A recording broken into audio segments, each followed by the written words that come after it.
Hello and welcome back to Climbing Mount Sophia. I'm still getting used to the fact that I've left out the word on now. Um, I'm back with Jordan Hall. I'm very grateful that you're willing to join me again, Jordan. Always a great pleasure to engage with you. I appreciate your time and your willingness. And I was hoping we could pick up on where our last conversation left off. We were talking about we'd had a whole conversation kind of trying to get at what it means to be in harmony with the logos, maybe especially in the interpersonal space. And I think we explored and built out some pretty robust frames as to where that goes off the rails a little bit and what it means to kind of come back into attunement with something like a proper relationship to the other, which affords a proper relationship to the logos. And at the end of the conversation, I was talking about some of my difficulties in journeying out of a particularly concretized version of the Christian lineage, shall we say, and then learning how that can be an interesting journey, because you take apart a set of propositions that was very constraining, and then you come back around to it in even the same formulation, and it becomes symbolic in that you can see through it instead of it holding you back. And so I think the question that you had posed that we pursue further was something like, what does it mean to properly bring someone into a lineage?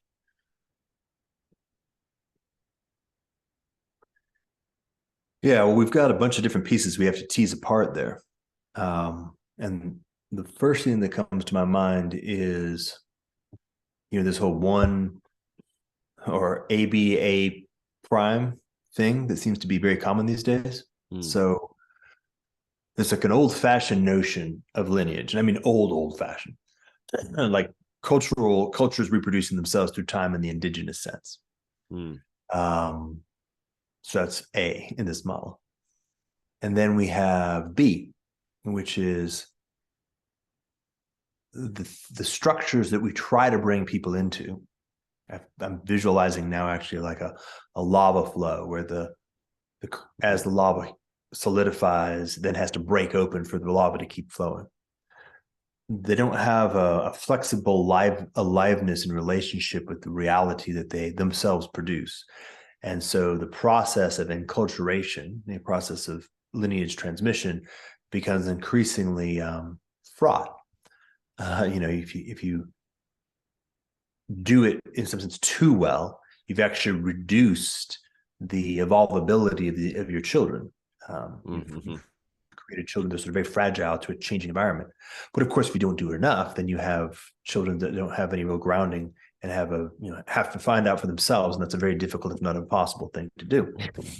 And then the notion would be something like an A prime, something that has a very high fidelity, very high quality transmissibility intergenerationally, which gives human beings the things they need to survive and thrive in the world enduringly. It means they can pass it on to their children, can pass it on to their children, et cetera, et cetera.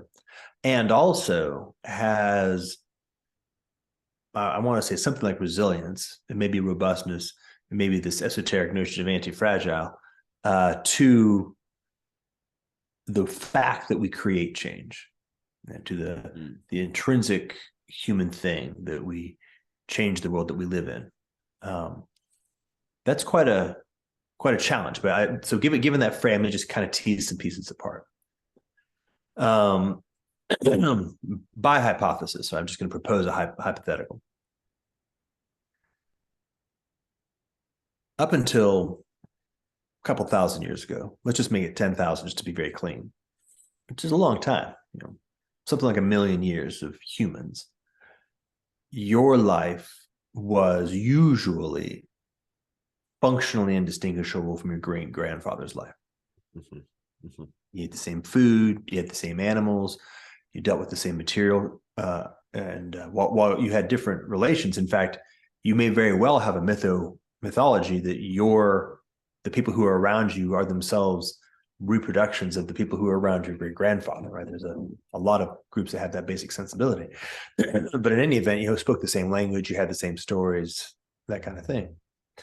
And this is in some sense because the rate of change was geological. You know, yeah, there were changes. Human beings out of Africa. There's a big difference between the folks who were living in Eritrea and then ended up moving all the way to Tibet. Of course, and that's why cultures ended up fractionating into all the various cultural groups that we have. But even that was taking place over thousands of years. So then when we make this transition to civilization, one of the most important things that we did is we radically accelerated the pace of change. Mm-hmm. And in particular, I think the first real inflection point, and this may be somewhere around the axial age, I'm not quite sure, when the rate of change was high enough that the life your grand or great grandfather lived was noticeably, maybe not radically, but noticeably different than yours. Yeah. Vocabulary had expanded because there was new things to name.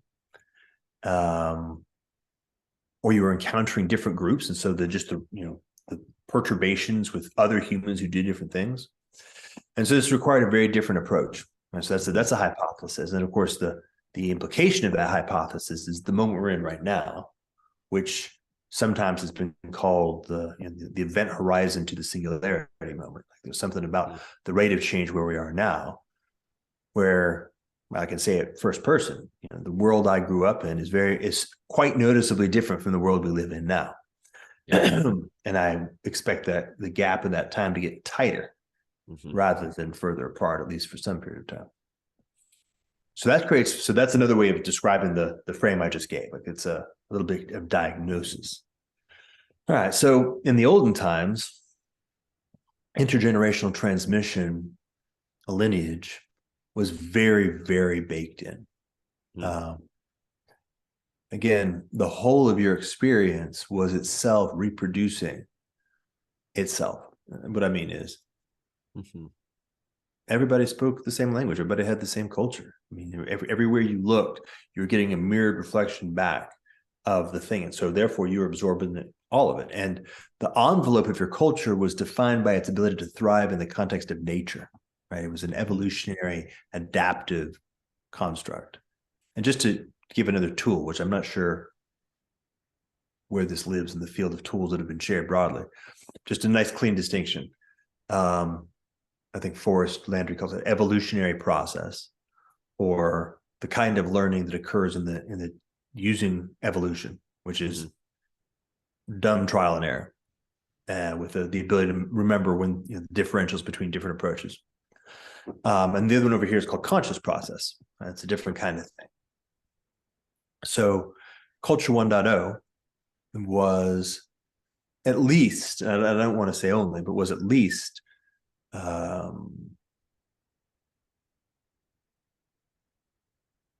constrained, produced, pruned, cultivated by a profound and very harsh evolutionary process.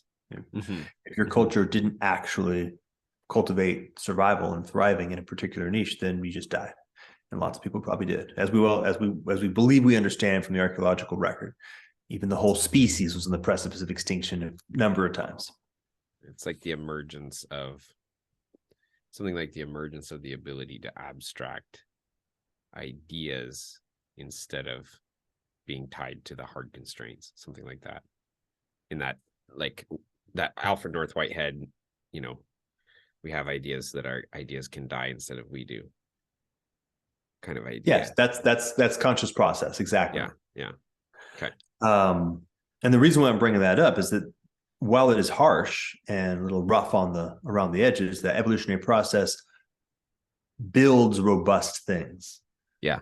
Right. It's the thing that creates very subtle cross-linked, multiple different layers, rip stops, all kinds of interesting stuff, as it has had to, because it just, when something doesn't work, it has to find a piece that does work. Okay, so that's the culture that we were dealing with. That was lineage, qua lineage. And by the way, the word lineage here now, it really nicely overlaps the two basic meanings. Like the fundamental meaning is literally genetic heritability, right? Lineage in the most biological sense. And then we've exapted that to mean lineage in the cultural milieu. And I think Brett Weinstein would say that it's more than just a metaphor. It's a very clean use of the same concept. And in that context, the process of intergenerational transmission was as the verticality of it was as important as the horizontality of the toolkits that were being transmitted. So you've got a horizontality. Do we know how to fish for the fish in our region? Do we know how to be warm when it's cold? That's the horizontality. The verticality is, do my grandchildren receive all the information and wisdom that I had so that they can actually continue to do it, right? And both of those are selected for by the evolutionary function, right? Any lineage that figured shit out but didn't give it to their grandkids, they're dead. They died a long time ago. Right? So that's the key message, right? We have to be quite clear of that. Now, the good news is that we have a large part of that still pretty deeply hardwired. Like a lot of that is actually developmentally biological stuff, like the notion of prestige. I think we may have talked about that, like the prestige gradient, how we're so completely attuned to be looking to other people to emulate and model their behavior. So we're very plastic. All right. Now, when we run into the era of civilization, both the horizontal and the vertical become problematized. Vertical becomes problematized for lots of reasons, and not the least of which is you have multiple different cultures that are starting to commingle. If you have a terrestrial empire, let's just go with the Assyrians. To transmit Assyrian, let's go Sumerian to make it a little cleaner. To transmit Sumerian horizontally in time, it's challenging because you've actually got a bunch of different lineages in the OG sense that have been glued together by a technology. Right? Remember the civilization technology, the complicated system that is a civilization. And that's actually a lot harder thing to transmit because you've got these forces in the interior of your civilization, the Sumerians, sub-tribes, subgroups that on their own will actually tend to drift apart. I mean, tend to drift in their own directionality. And so you have to create some kind of other mechanism. So in many cases, this is what we know of as education, like a designed effort to cultivate particulars. Although a lot of it is still just ordinary enculturation. And like every kid born in America at a certain point in time gets this basic sense of money, right? What it is, kind of. Most importantly, what it's for. Even most importantly, what you can't do without it. Yeah, that's nobody has to sit down and teach you in first grade. You learn that, you absorb it through your pores. All right, so then let's move to that gap. Now we're finally back. At least I've wandered through the desert a little bit, try to recapture the previous thread to get back to the question. Oh, sorry, I just need to rehash that one last piece, which is there's two problems in the civilization mode. One problem is the technologies of transmission are just like the other aspects of civilization, are things that we've had to bricolage together using different kinds of relatively inadequate design methodologies. Unlike being able to take advantage of a couple 100,000 years of evolution, honing something, we're trying to figure it out in a space of maybe even just a few decades, and we're going to get it mostly wrong. And then the second is that the feedback loop of civilization, the kind of the game theoretic arms race on the technology front, means that big chunks of what we think we want to transmit are in fact obsolete. And so succeeding to transmit them actually creates more harm than not. And it's very difficult to know exactly what's what. This is very closely akin to the issue you were bringing up with your particular upbringing. All right. So now it's starting to load pretty good. So one of the primary approaches that has been used. Yeah, this is super key. What's the right way of putting it? Formality? Maybe that's right. Sure. Let's go with simple. I'll make it very simple. Basic math. Okay. Yeah, the way we teach basic math, for the most part, very, very few children, which means in some sense very few adults, actually really grasp something like arithmetic from the inside out. They don't have the fundamental insights that are part of its genetic code. Right? It does not plant itself in them and then become a seedling in their interior. Instead, they become a very poor calculator. Right? They just have certain functions impressed upon them through rote repetition, so they can turn the crank. They can produce the result. Yeah. This is where we get stuck in civilized lineage transmission, is that for us to be able to have confidence that we can at scale reliably reproduce some minimum viable piece of our civilization code, we end up resorting to that kind of an approach. Yeah. And it works to the degree that it works. But it doesn't work good for the things that matter. Yeah, and it doesn't work very well if you want something other than just a computational mechanism carrying the already formulated code forward. Which, for the things that matter, you definitely don't. Right. If it's, I can give or take. I personally think that people understanding math would be nice. Like, it would be a good thing. Yeah. But I can give or take. But with regard to things like, let's just go with practical stuff, like how to raise children. Yeah. How to come into good partnership relationship with your spouse. That's very heavy stuff to try to, that's the kind of stuff that matters. And there's really no way book learning is going to get you there. Yeah, and there's a way in which getting a lot of that, you have to run that on some level. You have to run a lot of that just kind of imprintation of code in a lot of domains that because there's so many domains almost required to being a functional human being in the modern context, is that I need a certain amount of those codes to just run automatically. Yep. And so in some sense, maybe, and this is a question, maybe the problem that we've had in terms of how do we transmit the lineage is in some sense a question of how much of the lineage needs to be alive for you and how much of it can be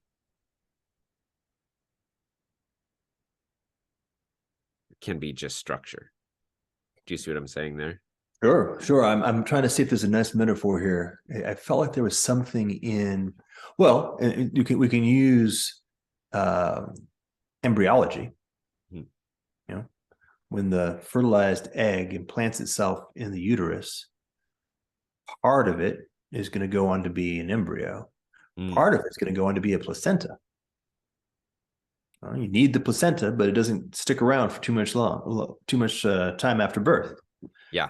I feel like that's more or less the kind of the division of labor. Right? Some portion is critical and necessary as a scaffold to support livingness in a complicated and highly novel environment. But it shouldn't be the kind of thing that is central, right? It needs to be understood precisely as a skin to be shed, or even better, a shell to be shed. It constrains growth if you just live inside of it. Yeah. And then the other part, the alive part, has to be both complete enough and alive enough to ultimately take over thriving. Yeah. So now we're moving into the A prime. Like, we're actually thinking about this from a design perspective of, what does that look like? And that's what education needs to become is, and by the way, education may not be the kind of thing that's done by people who are paid to be teachers. I'm just saying the function of enculturating in supporting the development of human beings in a deliberate fashion. All right, so let's maybe, it feels like turning our eyes on, oh, it's so tricky. It feels like religion is a place to focus, to be perfectly honest. Yeah. As I think we talked about last time, for me at least, the notion of religion most fundamentally is that aspect which is concerned with or concerns itself with the most meaningful pieces of the group, the human groups of people, and what is the most meaningful aspect of that: childbirth and marriage and those kinds of things. So it's intriguing, but not surprising that so much of it has been industrialized, meaning so much of it has been reduced to the scaffolding is the whole thing. And I think that's, to be perfectly frank, by far the largest part of why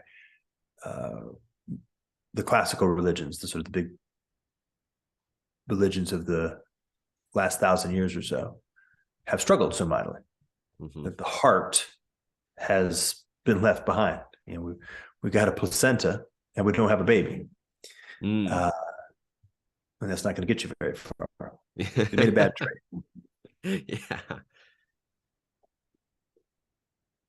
Yeah. I mean, it's institutionalization. It's that the same thing happens in why institutions die too. You know, when you look like a classic institution, let's go with right now, I don't know, General Motors, which is an easy one too. Yeah. There was a period of time when that was a innovative, thriving, alive, generative organism.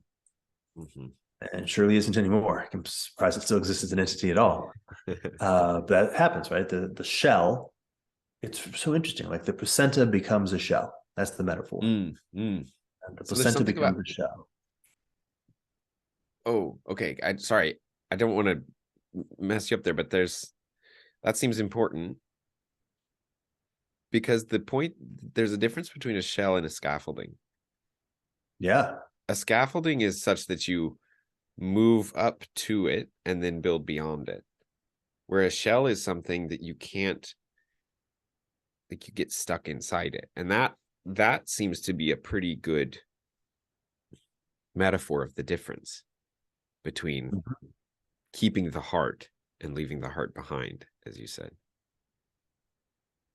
Okay, so I feel like maybe getting real detailed for a second, just to play with some stuff. I'm going to propose, I will assert that the concept of eustress, did we talk about that? Is that concept? Yeah. The concept of eustress is fundamental to the notion of proper human development. So good parenting is to create a context where your child is ideally always in a pocket of eustress, which they can do, which is harder on parents than it is on kids, because kids have a lot of energy and they're very curious. Maintaining that context so that they're constantly in that flow is hard and tiring. Yeah. Okay, so that's an assertion. Why did I bring that up? Oh, okay. So now we have, let's say, maybe two real boundary conditions that we have to deal with. One is actual hazard. You may be able to hear it, but I have a fireplace right next to me. Classic example. You know, the eustress field and manifold of a little one, particularly like a 1-year-old, 2-year-old, not going to work in the context of a fire. Too much harm. You slide out of eustress into distress like that. Right? So you have to actually impose hard boundaries, a scaffold, maybe even a physical, right? Just put a child gate around it. But harsh words, strong, no, can't go here. Right? And of course, they're going to get a little bit curious to push the boundaries. There may have to be some pretty hard boundaries set so that they know really deeply that's not going to happen. And then the side over here, to be perfectly frank, is when you as a parent are past your limits. And this can be very context specific. You know, trying to get your kid to go through the airport is a good example of where the ability to hold the envelope of eustress is, for me at least, quite often not available. I can't hold the perfect parenting context while trying to move through international airport. Yeah. So what ends up happening is things get shorter and harsher, and the scaffolding becomes tighter and rougher. And those two basic elements are irreducible. You're not going to get out of those. And so what happens then is that the visual image I have right now is if the pocket, if that notion of eustress is like a tube of laminar flow, of water flowing straight through. Just because I've watched way too much video, for me, it's a kind of a spiral like that, and has kind of a cool special effect going through it. Sure. And these boundary conditions are places where the water kind of bumps up against the edge and goes into a little bit of a turbulent ripple. Yeah. And every time that happens, it leaves a little bit of a mark. It's, in fact, some kind of trauma. And I don't mean trauma in the capital T sense. I mean, kind of trauma in the lowercase t sense, which is some durable mark in the developmental manifold that creates something out of perfect smoothness. Like when you've got an airplane going through wind, it has to have very low friction. And then if it starts getting sand, it takes micro pieces of the smoothness of the aluminum, it starts creating more and more turbulence. Yeah. That's good. What was I going down there? Well, anyway, I just dropped that. I think I got lost a bit. Well, let me try to pick it up and tie it back, because every time that happens, so the lineage, the transmission of the lineage is dependent on real operators to transmit it, right? As much as, and that's in some sense the danger of the institution as well, is that you can get distracted into thinking that the building that houses the church is in some sense actually the thing communicating the lineage, and it can symbolize it, but it can't communicate it.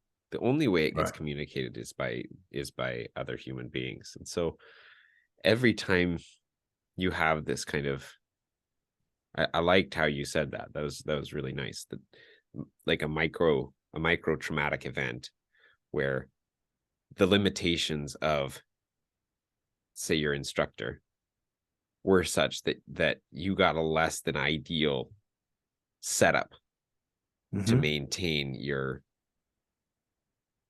optimal eustress environment. And it's like, well, the more that happens, the more it requires, well, to use the Christian term, it's forgiveness. There has to be a forgiveness that happens when there's that bump into turbulence, when the scaffold becomes a shell, might be a way to say that what happens there, right? Like, nice. And if there's not that, then because it is a lineage, in fact, my transmission of that lineage to my daughter becomes, it's easy for that micro trauma that happened up when I was learning it to become just part of the system for me as I transfer it. If I have not, in fact, properly related to it such to understand that was actually a case in which a particular individual with particular limitations hit those limitations, right? If I haven't integrated that, then it becomes, to me, a definitional piece of what the lineage is. And then now the lineage, you could say it's no longer pure, but you could also just say it has a flavor of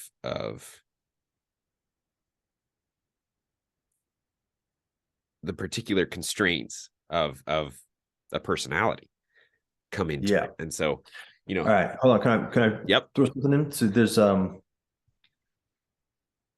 kind of weaving two different stories here that reflect very nicely. One is, I'm going to call it the content context dilemma.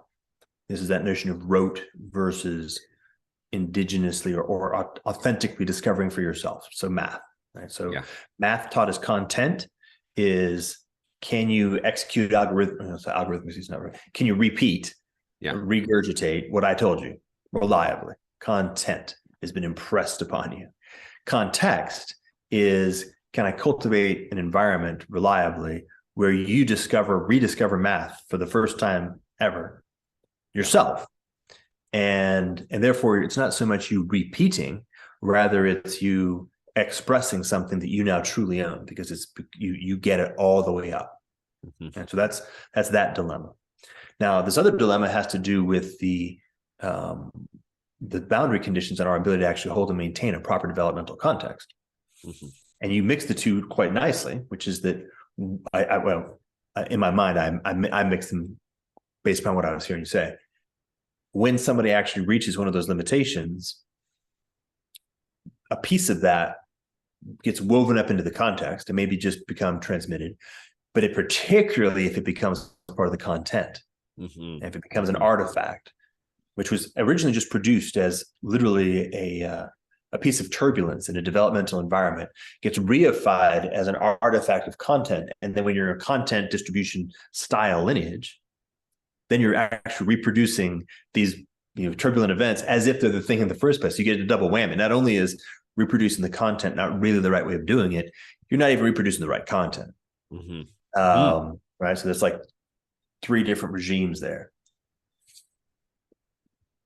Yeah. And then let me just double down a little bit on that notion of content versus context with regard to, say, religion, because we're in a really interesting spot right now in this moment in civilization. I actually watched about a third of a nice conversation between Jordan Peterson and what's his name? Nawaz? Do you know what I'm talking about? I don't think I've heard this one. I'm not sure.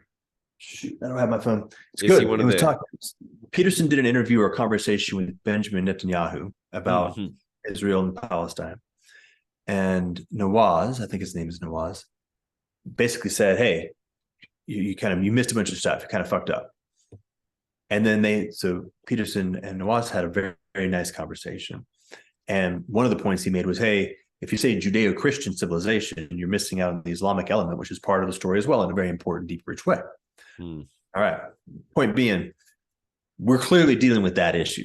There's no way we're getting out of this century without actually dealing with the fact there's lots of different lineages, lots of different religions that have lots of people who have been enculturated in them differentially, some of which pure content, they don't really get the heart of it. And these typically have had a lot of trouble getting along with each other. Right? And we're not going to be able to continue to play that particular game. So we have to find a new approach to that problematic. All right. So why did I bring that up? Okay, 2. Very, very few, particularly Americans these days, have a clean lineage in their family. Yeah. I certainly don't. Yeah. So it's just not even like civilization-wise, like within our own family groups, we're having to figure out how to deal with the fact that we've got lots of different teachings, many of which are very partially like the content has been lost, like it's just broken. All right. So that's a contemporary problematic.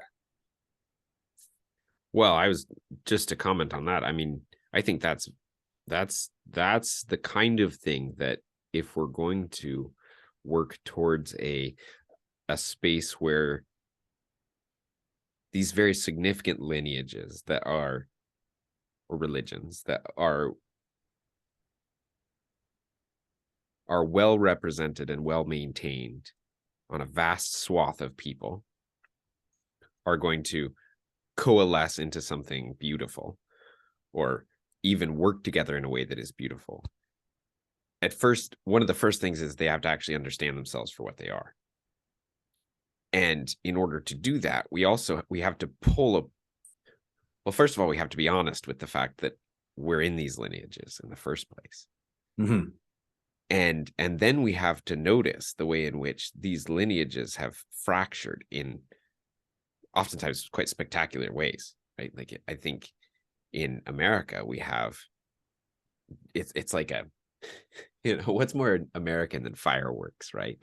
And in Hmm. some sense, like what you have in America is the a fireworks show of where you can go off of the Christian lineage if you just go nuts with it, right? If you just take one particular strand and you go really nuts with it, you're going to end up way over here, and this other guy's going to end up way over here. And so if we're going to kind of talk together, there's a reason we've all gone to all these places, and I think there's a lot of value to be brought back from all the places that we've gone, or maybe even maintain some of that. I don't know how it works, but Well, sorry. So you just brought something to the foreground that I think needs to be really understood. yeah. The American solution to that problem, I think we're kind of bearing the fruits of it now, which is we foregrounded things like the marketplace and the kind of the secular state, and we backgrounded religion. Because, for example, in the context of the 30 Years' War, which was in, not too long before the Constitution, there's a very clear remembering of, well, if you foreground the religious piece, it gets real problematical. It gets tough. Okay, well, we're not going to do that. But you're sitting there in Virginia and you go up to Boston via New York, you're like, fuck, there's a lot of people who believe a lot of crazy shit around here. Yeah. We're really not like, Germany got torn asunder with two people believing two distinct things. We got 300 Angara. Every little nook and cranny have their own subsect. So we're going to foreground the marketplace and we're going to foreground the state. And we're going to background religious. Now, the problem with that is that a child pretty clearly properly learns, well, that means religion is less important than market and the state, when religion is supposed to be holding the most important stuff, right? So in order to navigate the complexity of intersectional conflict, is that right? Sect conflict. Yeah. We made a category error and we foreground the stuff that we could get along with, but at the cost of the most important stuff.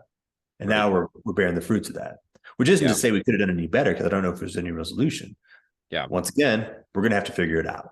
We can't keep kicking that can down the road. So how do you foreground the most meaningful, recognizing that conflict at the doctrinal level are insoluble outside of violence, and we live in a world where that violence solution isn't going to work? Mm-hmm. And the proposition I will make is that it is this content-context dynamic, that foregrounding the content will 100% always get everybody into conflict and doesn't actually engage in proper lineage transmission anyway. So you lose both the horizontal and the vertical aspect. Foregrounding the context, every individual rediscovers from themselves the truths, and I mean capital T truths, that are at the heart of the religion earnestly, as, let's say, from the point of view of their own soul. And from that place, they can't actually engage in, like you and I are doing right now. We're having a conversation. We have very different backgrounds. I dare say that if we chose to sort of fence at the level of particular doctrinal commitments, we wouldn't get very far. What we're doing instead is trying to say, well, there are certain things that I actually seem to have learned in my life. There's a wisdom that I have gained. And you may say it differently than I say it, but where I hear you saying something like, where I was like, yeah, that does feel proper. That feels right and good. Okay. One, good news, because that means I'm not crazy, or at least not as crazy as I could have been. But two, that means we have that's a commonality there. And I'm going to propose again, and this is an assertion. An assertion is something like, it must be the case. The most meaningful things will also be the most common.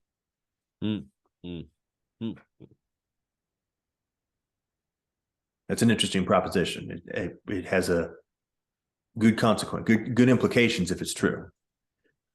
Well, it also, I mean, the meaning of meaning is something that I've thought a lot about and has held a great deal of richness in terms of contemplation, and getting at,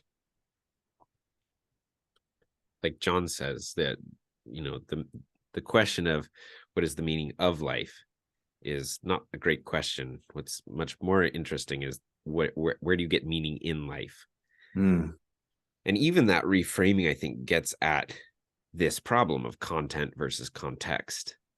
Because if meaning is to be found in content, then in some sense, the content is more real. Mm-hmm. But that's not the case straightforwardly.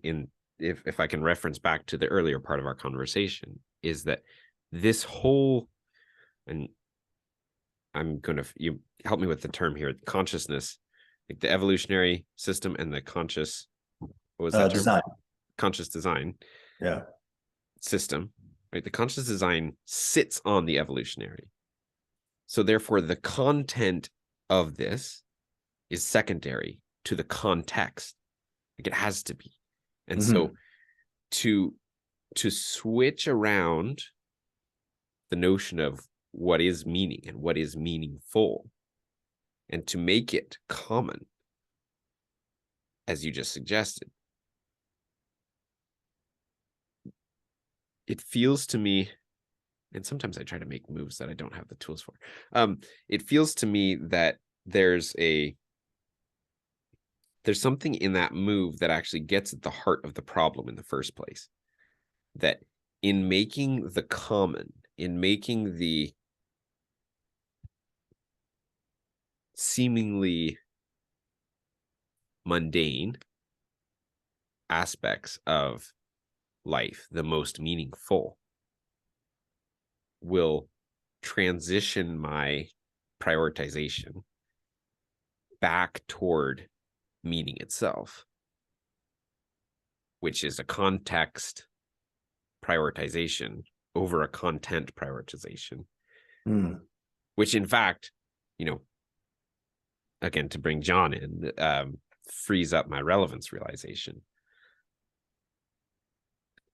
Nice. Well, okay, that last part's interesting. So, hold on, shoot. Okay, yeah, they tie together. It is the same thing, I'm pretty sure. Can I work backwards from there? All right, so you've got,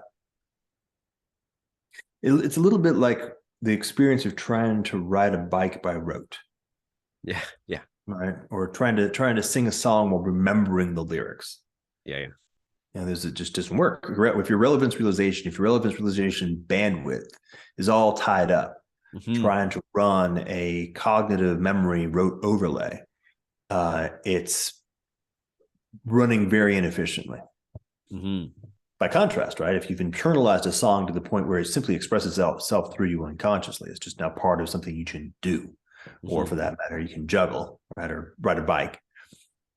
Then the amount of energy and attention necessary to actually accomplish that task is very small, which frees up your relevance realization to then be doing that while focusing on the rest of what's happening. So this is another way of saying the previous problematic of using the foreground of the content. Yeah. Same basic, it's the same problem, same dynamic. Something earlier in what you said, I also wanted to pop forward because I felt like it was,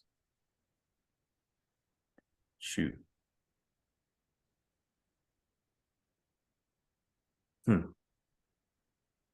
It's interesting. I noticed I'm not particularly sharp today, which I'm sure is self-evident, but it's an interesting example of the notion of capacity. My capacities at the moment are not as sharp as I'd like them to be. Okay, that's where we are. So what can we do? Yeah, well, okay, so that's actually excellent, I think, because it references back into the actual like experience of being here, right? Like, what do we do in the moment where we find ourselves limiting ourselves in terms of the of that flow, of maintaining that developmental flow of play, right? Serious play. And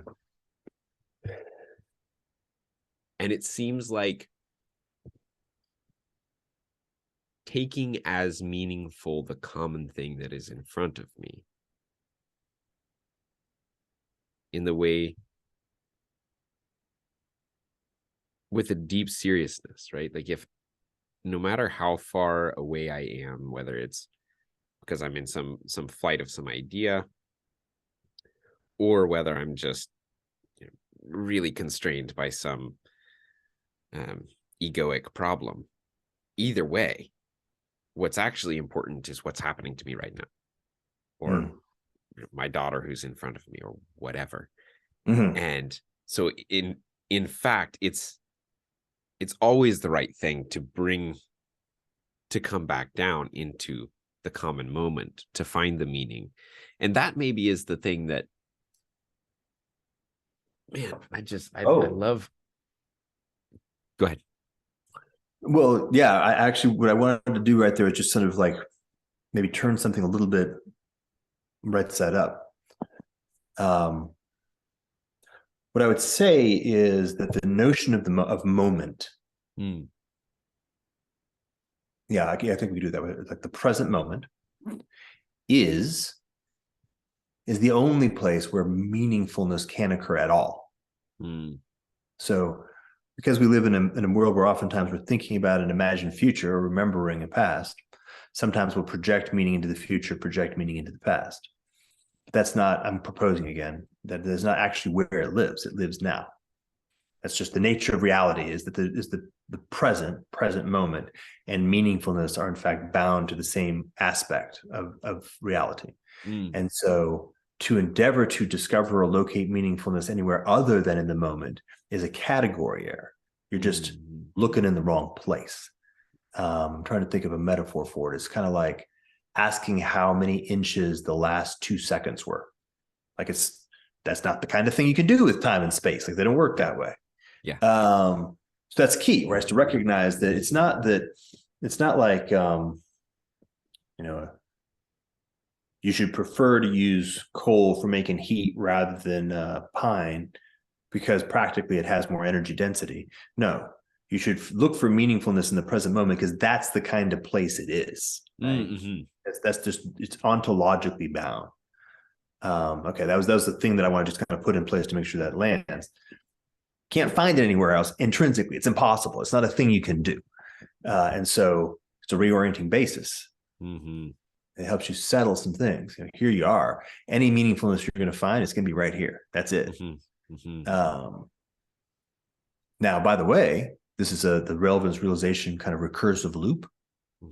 There are contexts whereby the choices you make now lead to a moment in the future, right? The next moment, which can open it in a reciprocal opening to a larger possibility of more meaningfulness. But the choices you're making right now are meaningful because they presage that momentousness of the next moment, right? This is that living in Kairos sensibility. Does that make sense? Yeah. Yeah. And so here maybe we can say is a way to think about, let me propose the scaffolding versus shell framework. If the content of, let's say, the lineage becomes a scaffolding structure, I'm imagining like a jet engine, right? Like if it's alive, maybe a jet engine isn't great because it's not actually an organic, but we'll stick with it. Actually, I think it works because it's a squid jet engine. I'm with you. I got a good imagination. Actually, maybe a jet engine is good because the nature of the propositional content is somewhat mechanical, right? So if it's alive for me and it's properly situated, like all the symbols are properly situated in relation to each other, that content becomes in service to the present moment context, such that the meaning available in that present moment and recursively into the future, shall we say, is exponentially greater because I can see through all of this content. It's all available to me in that way. Yes. Oh, wow. That's very sweet. So this is what I just heard.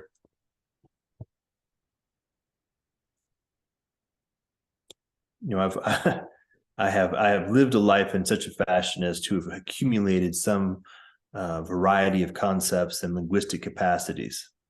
So they're here, they're present in this moment. By means of them, I have a capacity to perceive and express more in this moment than otherwise I would be able to. That is the meaningfulness of those tools. That's what I just heard you say.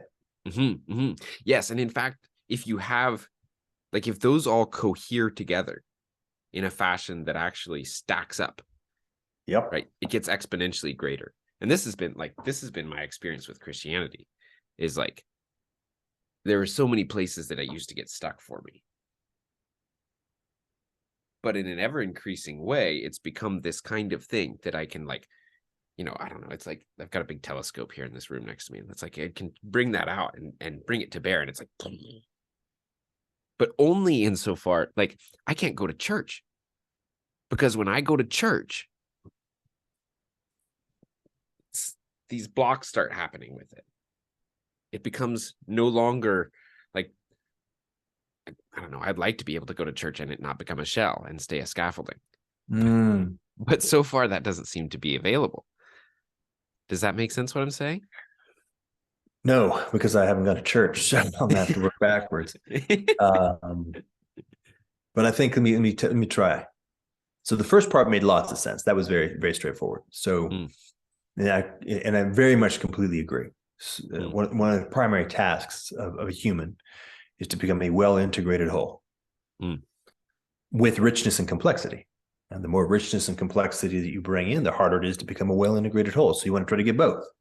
And it has big trade-offs. Having disintegrity will just take you to your knees, no matter how much potency you may otherwise have. And the more potency you're dealing with in a disintegrated way, the more challenging it is to actually bring them into a well-organized, well-integrated whole. All right. So, okay, there's the challenge. But as you say, when you do actually finally get these pieces really tightly aligned, like a well-focused telescope with polished mirrors and everything's the right distance and length, then potent possibilities open up. So yes, this all aligns with the kinds of things that I've experienced in a basic kind of model of how it comes together and works. And this, just to recapitulate, kind of continue to hit the drum, is very much the content context dynamic once again, right? The content dynamic is, I just gave you a box full of disassembled telescope pieces. Go for it. Context is, all right, I've built this into a telescope. I actually get it. I know why the pieces are where they are and what they are, because I built the dang thing and I understand it and I could use it. And by the way, perhaps improve upon it.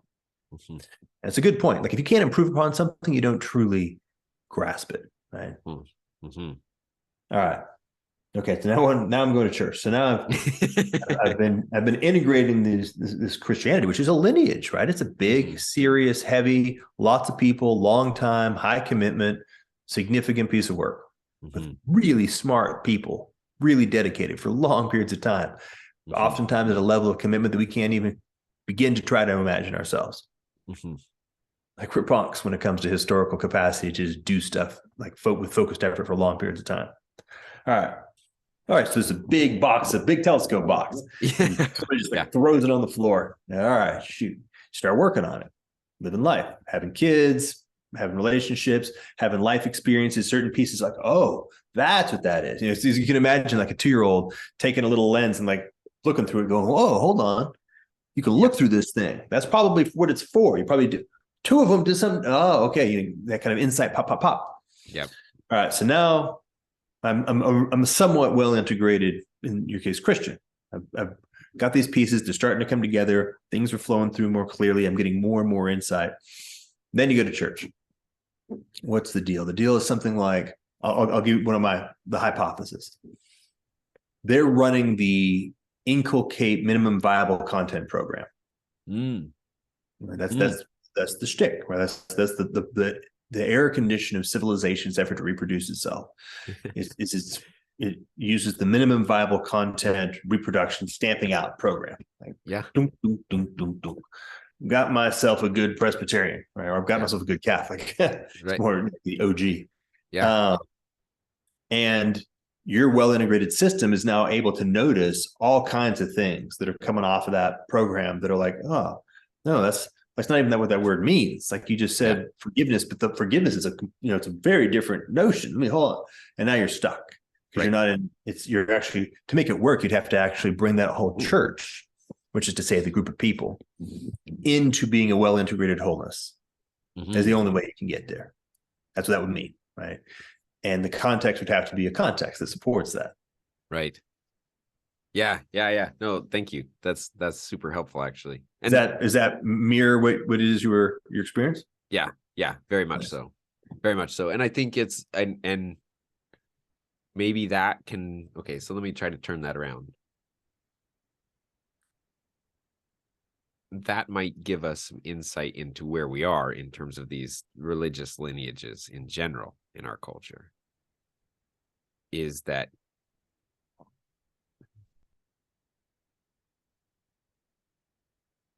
there's the attempt to maintain the minimum viable, I don't have your whole term there, but what you need to keep the thing going, right? Yep. And which is well and good, but from the outside, we're all so well trained in a way of skepticism, but also looking for aliveness. Like we're all so looking for something that's alive and meaningful that it shows up glaringly when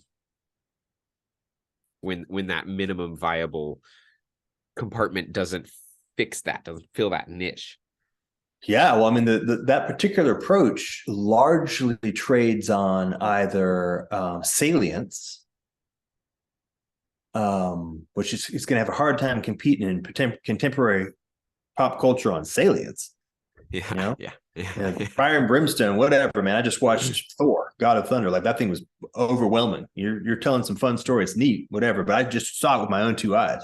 My body felt what you're talking about. So in terms of just salience, like you need to remember the content because people have beat it into you through some kind of super salient environment.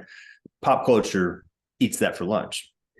What was the other one? So then the other one, the natural flux, the natural thing that's supposed to be happening is it should support you in life. Right? It should be, this is wisdom that allows me to navigate the challenges of life more effectively. And when you've disconnected it from that aliveness, I don't actually have a feeling of aliveness. I don't feel like it's authentically me connected to it. I'm just kind of running somebody else's program and it's not actually serving me. Right? I'm not actually, my marriage is not healthy because I was raised Catholic, right? It should be. If your religion is functional and really alive, then your marriage should be healthy because you were raised X, right? If I keep finding out that, I was raised Catholic and my marriage isn't healthy, then what the heck was the point of it? Right? Just throw it out. It has no salience. It has no relevance. I guess it's not worth doing. Yeah. Yeah. So, I mean, and that seems to be an incredibly popular position. Yeah, that's an incredibly popular position. It's a what do you call it? It's an eddy. It's a default location of a context that we find ourselves in, where there was a bad trade.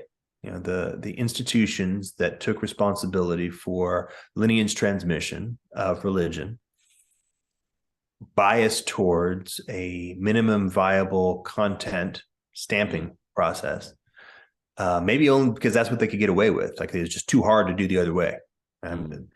At some point in the 373 AD, the kind of the Acts of Apostles, everybody is one with the Spirit approach, just stopped, and we're like, well, at least we can get them all to memorize these 15 things.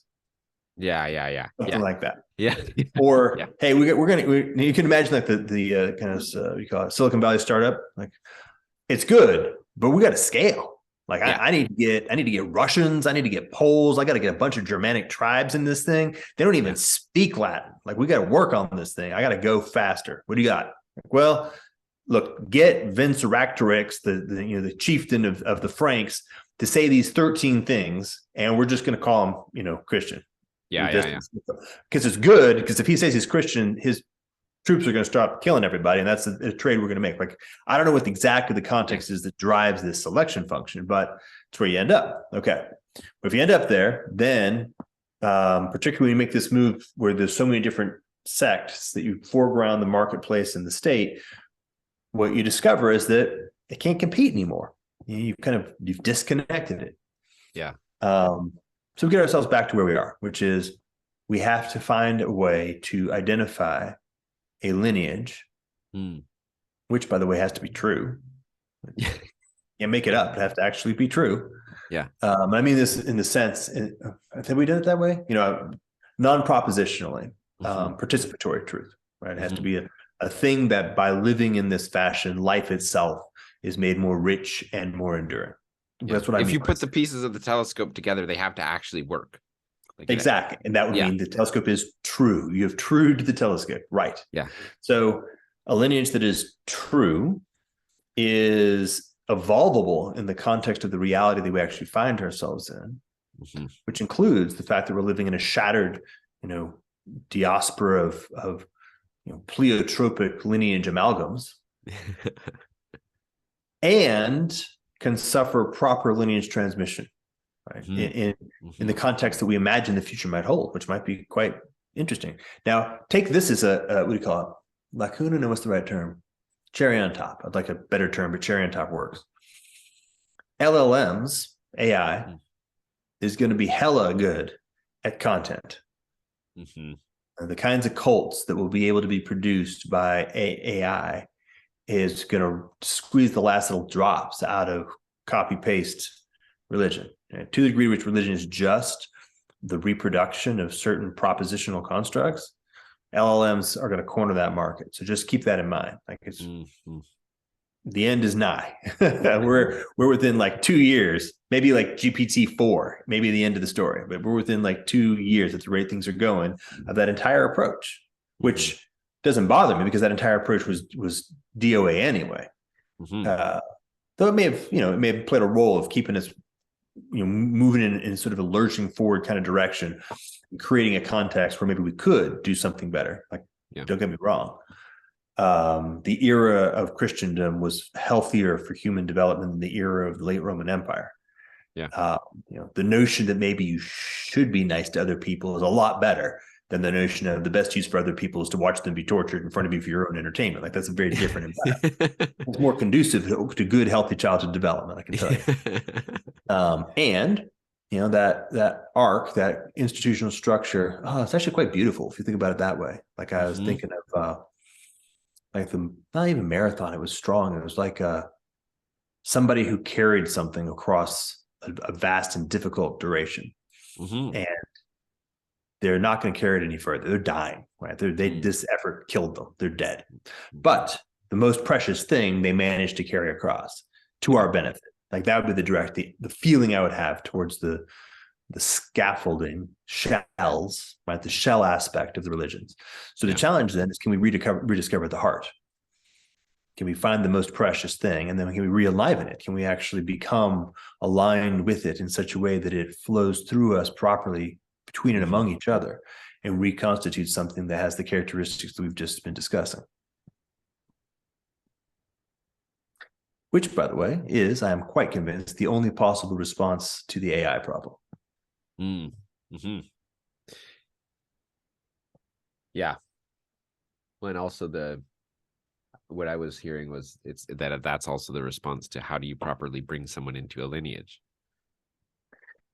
Correct. Is that that's right? Like the things that are true about the lineage have to be alive in you, and then it will then it just happens by fits and starts. Yeah. If the particularly so in the environment we find ourselves in, none of us, as far as I can tell, certainly if any of us, I've never met them, are holding a capital T true lineage. Right? We're all holding fragments. Yeah. To the best of our ability. So our job between each other is to act as a comb filter, right? Something that accentuates the true and attenuates the distracting, the false, or worse, simulated true. And thereby strengthens, we strengthen each other in so doing. This is that notion of the boot protocol, like the basic protocol. There's like a series of key elements or fundamental elements having to do with humility, listening, discernment, communication. How do we identify what is and what is not, that kind of stuff, which then strengthens us individually and collectively. That thing, which is now held in a space of a commons, right? It's neither mine nor yours, nor ours, but is its own, which we can all participate in, has a greater truth. and more can enter into that commons. And by virtue of participating in that fashion, it becomes reciprocal opening dynamic. Nice. And then, because we have a transitionary problem. Now, in many cases, we need to actually give birth to a new lineage or participate in the regeneration or revitalization, something like that. Yeah. Our children and grandchildren might find themselves heirs to something that is a more coherent thing. And now has a very clean process of intergenerational transmission, like a more conscious design as opposed to a evolutionary design for how we actually do this well. Yeah. And hopefully this conversation has been a move in that direction. Certainly hope so. Oh, this has been wonderful. I feel that we're drawing to the end of our time here, probably, but nice. This is that's perfect, because I think you summed it up really well there, and I think that's exactly what conversations like this are hopefully allowing to come into fruition, is something like the aspects which are true of the legacy lineages which we are all running in some fragmentary fashion. Right? I think of it in a couple ways. Like, one thing I'm trying to do is to polish up and situate the lenses of the lineage that I was given, such that it becomes everything it could be. Right? That's one part. But the other part is to, okay, recognize that it's a particular way, it's a particular telescope, and it needs to play well with others, right? Like, and it's not my job to make everybody else use this exact same telescope. It's my job to,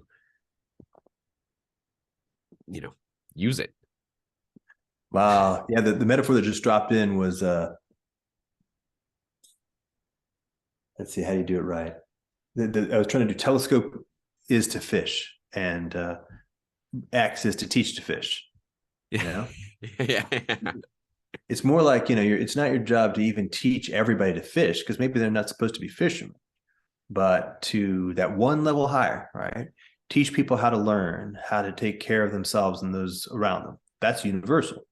Right? The particulars is up to them. Like, oh, you're around the Sea of Galilee, probably ought to fish. Oh, you're in Inner Mongolia. Well, fishing ain't going to be very useful to you. But here's the good news. This basic tool right here, it applies regardless of where you happen to be. That's the idea. It's just one step higher. We already had the first two steps. Fish, teach to fish. Nice. Teach how to learn how to do anything. Okay. From there, you're on your own. Good luck.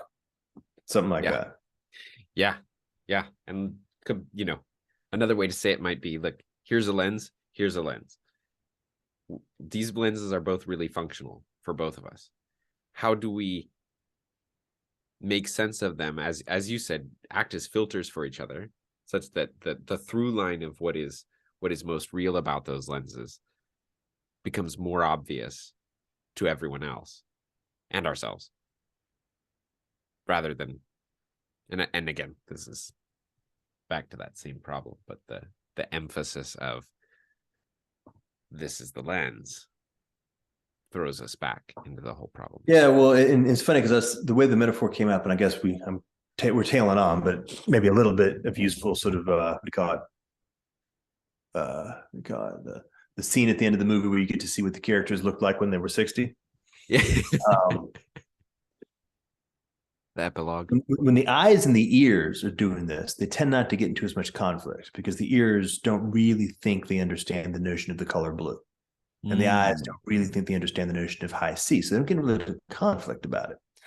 Left eye and right eye might get some trouble, right? So that's maybe a better metaphor.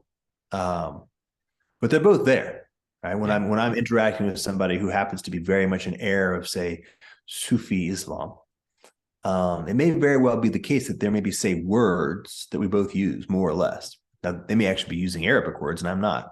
But we may translate them and think we're using the same thing. So maybe that's the point. It's like, look, As it turns out you're an ear and I'm an eye. And we're Mhm. making this weird error of thinking that we're both the same kind of organ, but we're not. Mhm. All right, great. You're a singular instance of soul in universe, as am I. We're common in that way. But Yeah. every particular about your way of being in the world and my way of being in the world might as well be considered totally different. Good news is we're in the same world. All right, let's Yeah. go. That might be a Yeah. way of thinking. Totally. Yes. All right. All right. Thank you, Jordan. Thank you too. Have a good day.